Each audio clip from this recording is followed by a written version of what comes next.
Media Suara Librak, media informasi nasional dan daerah.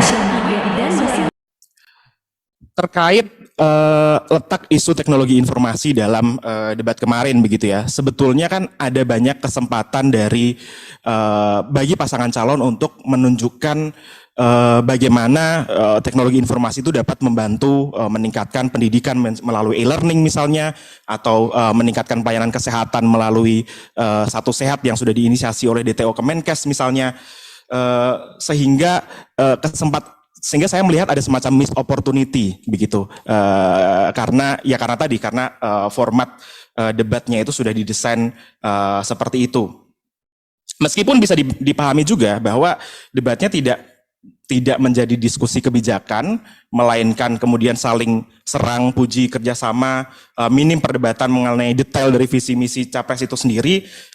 Kita memahami lah perhitungan elektoral yang menyebabkan debatnya bukan mendiskusikan kebijakan, namun lebih ke mengucapkan kata-kata yang ingin didengar oleh calon pemilih dan menyapa sebanyak-banyaknya kelompok masyarakat, gitu. Nah, 3 topik teknologi informasi yang muncul di debat kemarin. Yang pertama adalah tentang kedaulatan digital. Topik ini muncul melalui isu apakah kita perlu atau tidak mendirikan pabrik ponsel dengan investasi yang sebetulnya relatif kecil di Indonesia.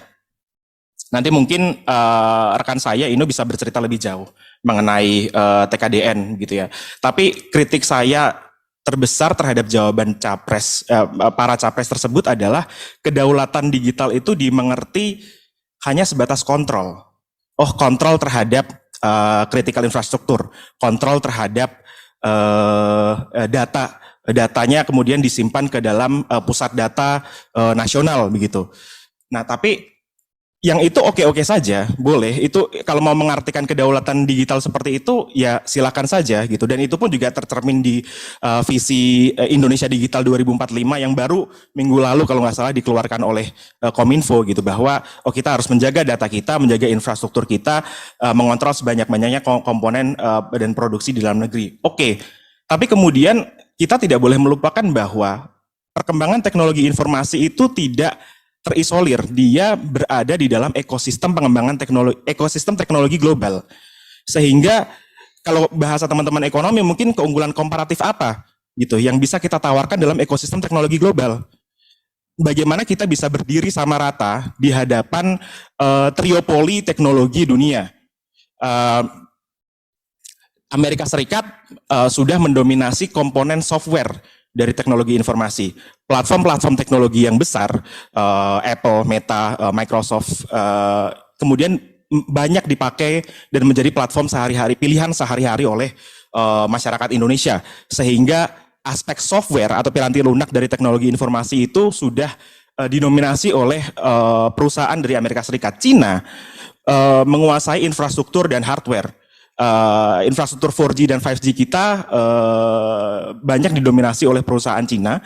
Demikian pula undersea cable misalnya, satellite system, data center juga banyak bekerja sama dengan Cina begitu, sehingga hardware atau piranti lunak itu sudah didominasi oleh Cina.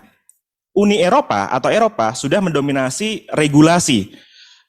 Kalau bahasa akademisnya ada yang dinamakan Brussels Effect begitu ya, dari Eno Bradford itu ya, bagaimana kekuatan regulasi Uni Eropa kemudian mengharuskan negara-negara lain atau mengharuskan perusahaan teknologi untuk comply ke standar yang lebih tinggi, yaitu standar Uni Eropa. Dan kita regulasi yang selama ini dikeluarkan untuk mengatur ekosistem digital, misalnya UU perlindungan data pribadi, itu juga banyak berkiblat ke General Data Protection Regulations-nya Uni Eropa. Lalu kemudian apa yang bisa kita tawarkan dalam ekosistem teknologi dunia itu ketika software, hardware, dan regulasi itu sudah ada motornya masing-masing begitu ya? Apakah kita mau menawarkan human capital, tapi kita kalah sama India? Apakah kita mau menawarkan komponen hardware, misalnya chip atau semiconductor, marketnya sudah terlalu saturated dan kemudian mungkin sudah didominasi oleh Taiwan, begitu.